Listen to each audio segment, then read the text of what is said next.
Welcome back to this episode of Chop for Time. Pastor Ben here. I'll be joining Pastor Thomas here in just a few moments where we're going to be talking about and diving a little bit deeper into our message from yesterday, Sunday, August 29th, Living with Love, out of 1 Thessalonians chapter 5, verses 14 and 15.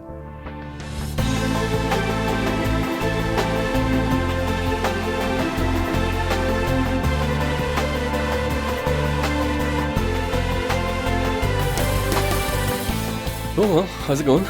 Back at it again. It's good. Yeah. It's good. It's been a roller coaster of a weekend again. I need more coffee. Yeah, and we've got water in these. Don't give away the stage secrets. Secrets. That's the behind the scenes stuff, though. Cheers. Highly caffeinated water, you know. We had a funny story about that at some point that I'll share with you. I You might as just well gotta- be yeah, you now, can't right? leave it there. So, several years ago, when Starbucks was new to the Ashland area, the church I was pastoring at the time, we had some younger mid-20s that were very much into the Starbucks scene and wanted to do a little bit of a small group. So, hey, what better place than to do like a Bible study small group thing than Starbucks? So we go. And we're doing the first one there, and I'm a huge coffee fan, but I'd never had Starbucks. It was like 6 p.m, so I decided that coffee probably wasn't the best for this middle-aged man to try to go to sleep on later on that night. So I order some kind of carbonated water type thing. It was lime something. So Fancy. And I got the what we call in Eastern Kentucky the biggin. I don't know what like grande or tall? Yeah, I don't know. just give me First of all, just give me the biggest size. all of their sizes are big, right? You got tall, grande, and what are the other ones? I'm not a Starbucks. All I know is that they're all like fan, fancy words unpopular for big. opinion. Yeah. Anyway, but I order that, and I'm sitting there, and they're drinking their coffee. I've got my drink, and it's really good, really good.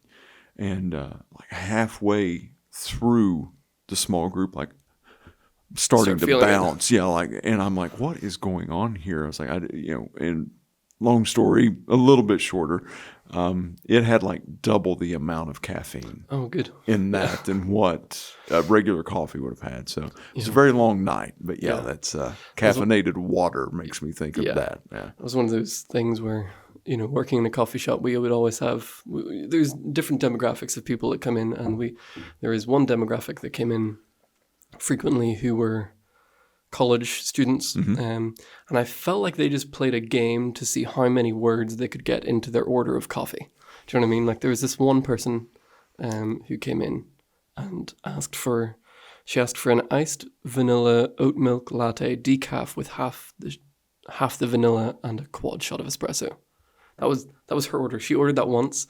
She came in the next day and said, "Can I have my usual?" And I was like, "Sure." I can't remember that.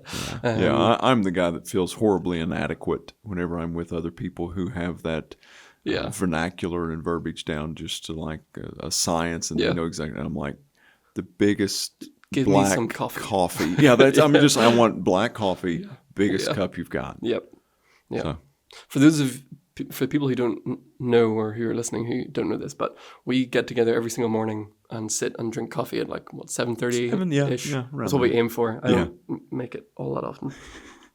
Close. But I'm a youth pastor, so that's allowed. Right. 7:30 is early for youth pastors. I don't know of many youth pastors who get to work at 7:30. Yeah, I'll give you that one.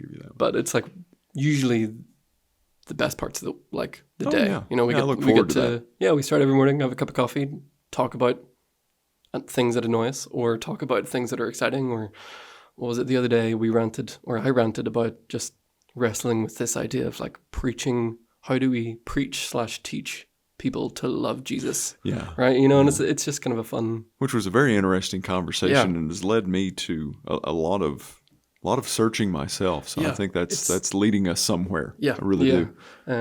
It's fun. It's just nice to have a bit of time each day to sort of think openly, So, so the sermon that you spoke yesterday, again, we say yesterday, this is Monday that we're recording this. I said yesterday a lot last week, but then we didn't get it. We didn't get it posted till Tuesday. So on Sunday, you were talking back through this pretty much the same passage in 1 Thessalonians chapter 5. 14 and 15 was the one you were focusing on? That's correct, yeah. Cool. This passage has come up a lot even in general, in the last little while. But yeah, if we look just at verses 14 and 15 in 1 Thessalonians chapter 5, it says, "And we urge you, brothers and sisters, warn those who are idle and disruptive, encourage the disheartened, help the weak, be patient with everyone, make sure that nobody pays back wrong for wrong, but always strive to do what is good for each other and for everyone else." Do you have the ESV, right? Yes. Yeah. Is it much different? Not a whole lot. It's got Okay. The ESV. I love it to teach from, just because it's more of a word-for-word translation than what the NIV is. More of a dynamic, and that's not a knock against the NIV.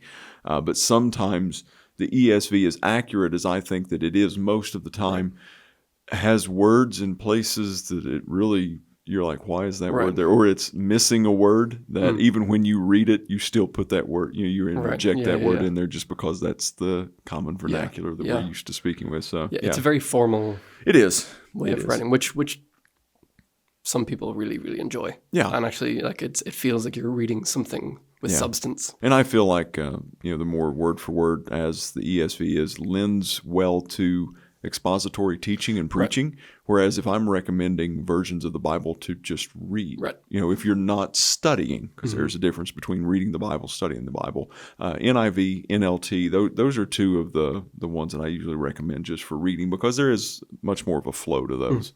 But yeah, the ESV, it's pretty well in capturing the same thing. And then obviously the next step is to just have a Hebrew and Greek Bible, which is what we do. That's our 7:30 reading. But yeah, you had a lot of points for this passage, and a lot of slides, and a lot of details. Of things to dive into. I can't remember all of them because I don't have my notes in front of me. But do you want to go over real quick what each point was? The one of the things that I didn't cover in this, because I read the entirety of this passage last week on the 22nd, and then we settled into verses 16 through 18.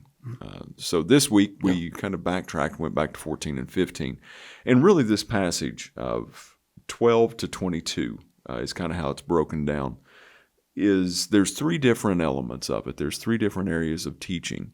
What we covered yesterday is the way that we relate to one another. Not only brothers and sisters in Christ, but also to everyone else. Paul's giving commands, giving instructions as to how to relate and connect with one another. Then what we covered last week, the 16 through 18, that was a personal thing. That's how we should conduct ourselves personally. Rejoicing always, praying without ceasing, being thankful in all circumstances. And then the rest of it, 19 through 22, which we've not even touched upon at this point, is talking about how we corporately worship and what those commands and those instructions in a corporate worship setting. So it's basically broken down into three of how to relate with others, how to kind of maintain yourself, and control yourself, and then a corporate worship type leading and command. So didn't get into that, but that's what this passage breaks down into. Very cool. But as we talked about, admonishing the idle, I feel like it was a super practical message yesterday, which was a little bit different. It was much more point heavy. It was much more slide driven and kind of teaching than what I'm used to doing. But I felt like it was incredibly applicable to all of our lives. And just a good reminder, I received a text message yesterday of encouragement about the message and just how we all need to be reminded of these things, whether we're considering the faith, whether we're new to the faith, or whether we've been walking with Christ for a long portion of our lives. These are the types of reminders that we need, and they were this person was very receptive to the message and very thankful. They were very complimentary and said that they appreciated not only the truth being presented, but it was presented in a gentle way, as it wasn't a rebuke, but it wasn't soft either. So I appreciated that. Yeah. You kind of dived into, each of these verses, 14 and 15, it's pretty much point for point anyway. Yeah, 6 commands in these two. And they're pretty straightforward. We urge you, brothers and sisters, warn those who are idle and disruptive, encourage the disheartened, help the weak, be patient with everyone. And I think the one the thing that stuck out to me the most from the actual sermon was just the importance of gentle, grace-driven encouragement. Yeah. Without compromising our biblical stance on things. Yeah. Which is a hard line to draw. It is. It is. And I know that for me, it's a hard line to draw because I'm probably go too far down the grace route, right? And then for other people, it's the other way around, where they really struggle with the grace route. Yeah. And our culture probably celebrates the grace route, and they're like, yeah, just compromise your theology, it's fine. Just be nice. Well, that's kind of our culture, Yeah, our culture celebrates grace until it opposes what they believe. Yeah. And then the lack of grace tends to show itself. And that's believers and non-believers alike. Right. Is that we encourage everyone to extend grace up until the moment that there's resistance or a difference of opinion, and then we tend to go on the attack, which is not what we're instructed to do, especially as believers. But the admonishing the idle, those that are disruptive, we talked about, okay, these are straightforward. So what are some things, what are the approaches that we need to take? Yeah. How do we handle ourselves? And we just talked about, the word admonish, it means to encourage. The first thing it means to do is encourage, and to correct and to warn. But we need to make sure we're doing these out of love. Right. We want to do it for the betterment of the person, not just to prove them wrong, or not just to call out their wrongs and talk about how right we are. But it's done in love, out of Christ likeness. We talked about how Peter was addressed by Jesus whenever he restored him 3 times. The offense was never brought up, right? But the restoration took place nonetheless. And then we talked about, hey, do this for their good, which means they become more mature in their faith. And that's what the admonishment here is. It's not just calling out wrongs, right? But it's actually encouraging, correcting, and warning out of a heart of love of, hey, if these behaviors continue, then it's detrimental to you. But we like to take the stance of, the way you're acting is detrimental to me, so you need to correct that. Right.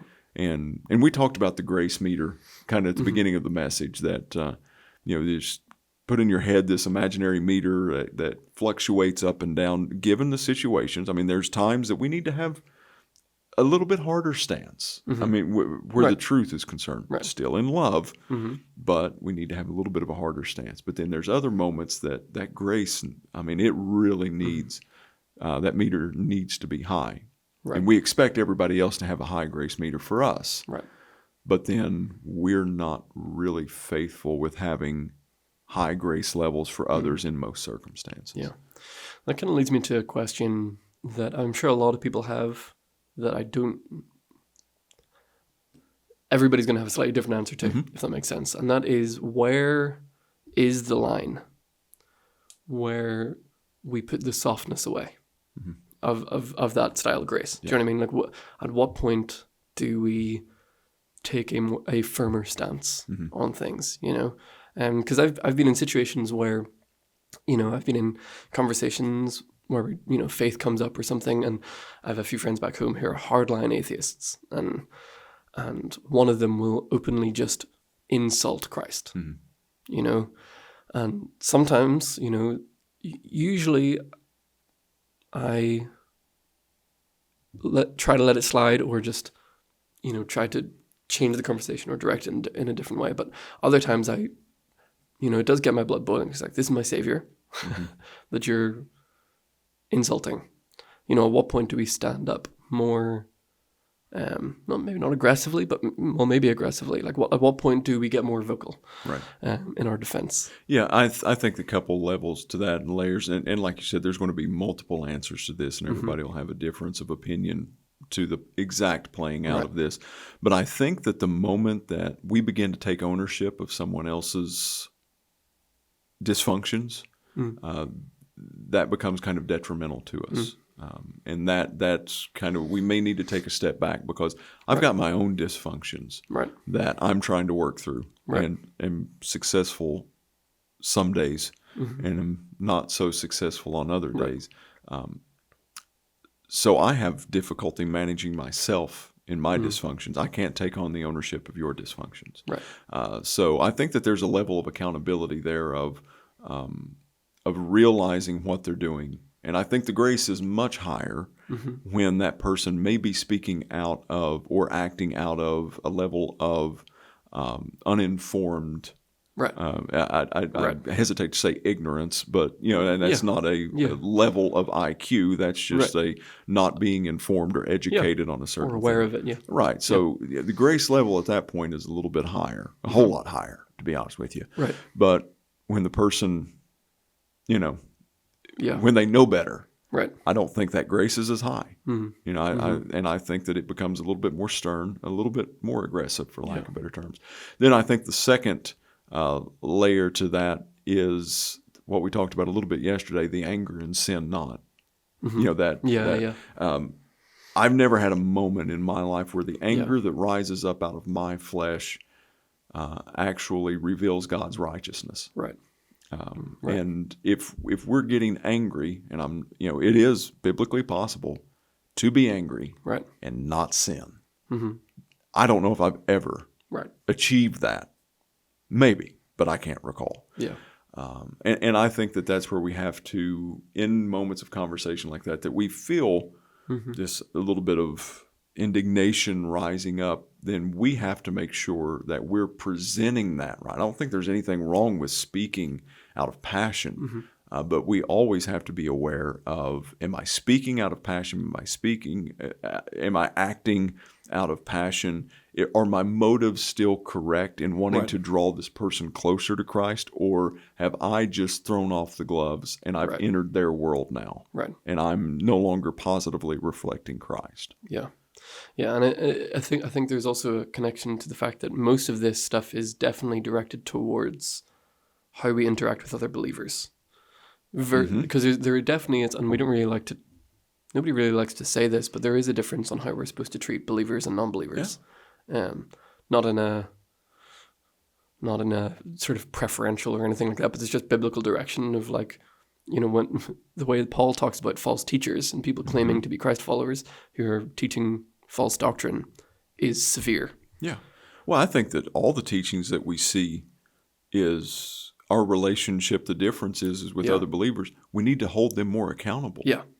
Yeah. But then when Paul's talking about non-believers, he's actually just saying to believers, don't be like them. Yeah. It's kind of what you said a number of weeks ago of we get so surprised when sinners sin. Yeah.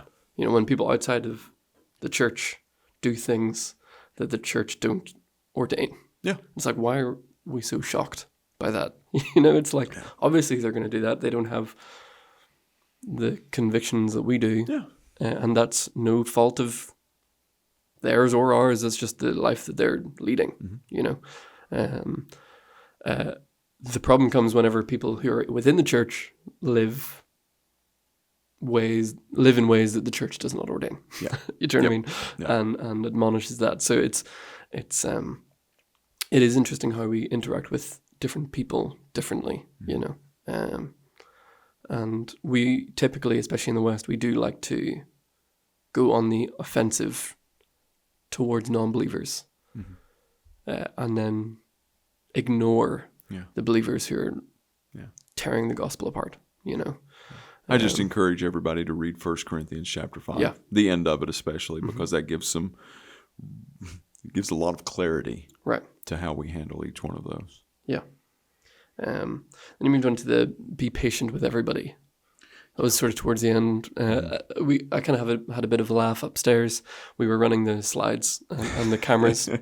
They duplicate. Okay, get ready. That's the word. There was a slide that was duplicated. So, Lexi hit next slide and it didn't go to the next slide because it was the same slide. So, and then she went on to the next one, which was the be patient. But there was a split second where Ben looked up at the screen and just waited for the next one. I don't know if I would classify it as a split second. Well, yeah, it was 1 or 2 seconds. It probably felt like a lifetime. But in hindsight, I just thought it would have been fantastic if we had intentionally waited like 20 seconds Yeah. to put up the next The slide. patient slide. Yeah, the one on patients. Just had me to see- impatiently calling out for the next slide. Yes, exactly. To see if we could provoke. This is It would have what I been- deal with Yeah. every week. Yeah, it would have been great, It would have. but It would have. missed Yeah. opportunities. Be patient with everybody. That's not something we're good at. No. And that goes back, earlier in this study that we've been doing on mental and emotional health, Right. it goes back to our goal should be to understand instead of being understood. Yeah. Try to at least extend the grace to know that you don't understand everything that they're going through. Right. Again, that's not justifying them doing what they're doing. That's just, you don't know, and we talk daily. Mm-hmm. We talk a lot. We know a lot about what's going on in each other's lives, but you don't know everything that's going on in my life, and vice versa. I don't know everything that's going on in yours. So extend a little bit more grace. Be a little bit more patient with people, and again, not sweeping under the rug, not compromising, but just being a little bit more patient with the fact of, I don't know exactly what they're going through. Yeah. And that's challenging. Mm-hmm. It's challenging. Yeah, especially because it is surprising in any ministry, the people that come forward occasionally and just pour out their heart of like, hey, here's all the stuff I'm dealing with. And I find myself frequently taken aback being like, you seem like you have the perfect life. Yeah. Do you know what I mean? Yeah. And then there's just all of this stuff going on behind the scenes that nobody knows about. And I think if you're ever in a pastoral or a friendship situation when someone does that to you, you really notice it's like, oh my goodness, people are really good at hiding Yeah. Oh, yeah. what they are currently experiencing. I mean, social media is a big part of that as well. Mm-hmm. We just portray this perfect happy life online where, we're the perfect family, perfect everything. Whereas behind the scenes, there's financial struggle, there's alcohol, there's pornography, there's family dysfunctions, there's affairs, there's so many things going on in the background that we hide, and it's hard to remember the possibility of those things being the case when somebody seems to have it all together, and you lose patience with those people of like, well, you're fine, why are you acting this way? Yeah. But before we run out of time, because our cameras only record for a certain amount of time, which we discovered last week, what sort of things did you end up having to chop? Really, we've kind of talked about them, just kind of the way that this section kind of all flowed together, without it being one message. You don't often see Paul's flow of writing here about how this builds into this and this builds into this. And at the end of this, verse 23, which is one that we haven't even read at this point, Paul makes this statement: "Now may the God of peace himself sanctify you completely, and may your whole spirit and soul and body be kept blameless at the coming of our Lord Jesus Christ." Verse 24, "He who calls you is faithful. He will surely do it."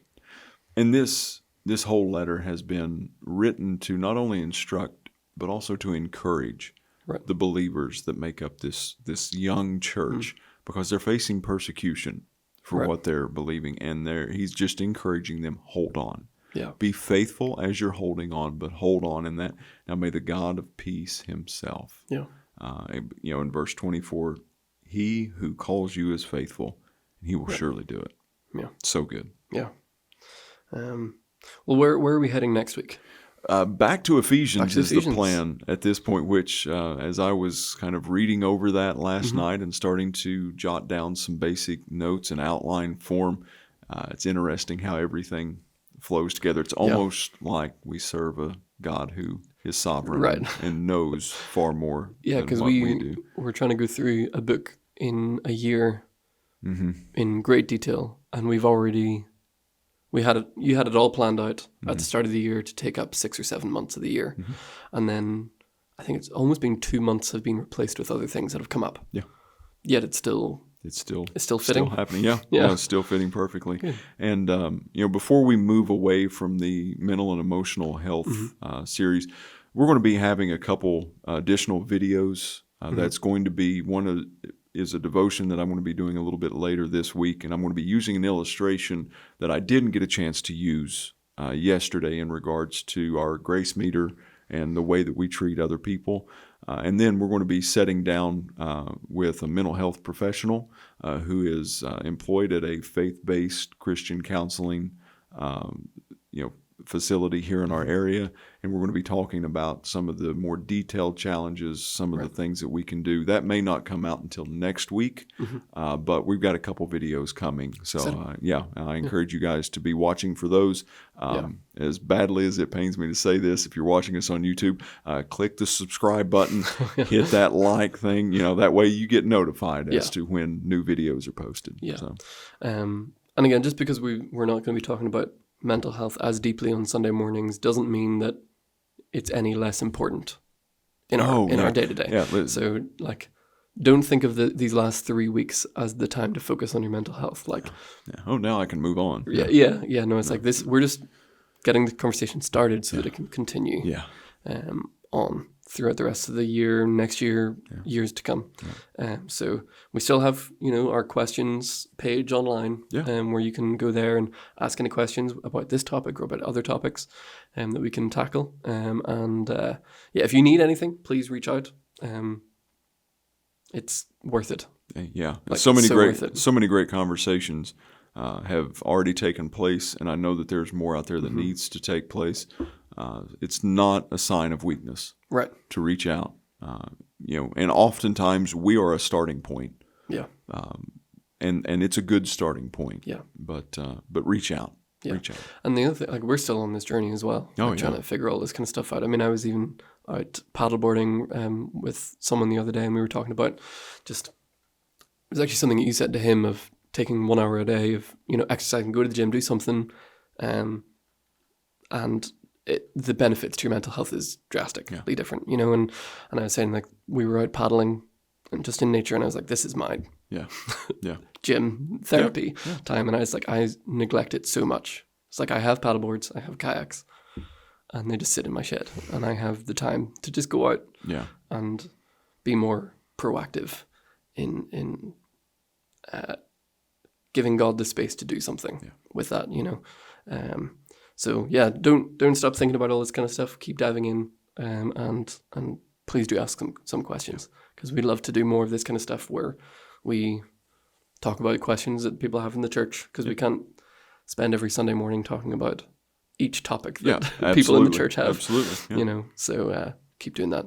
But any other thoughts?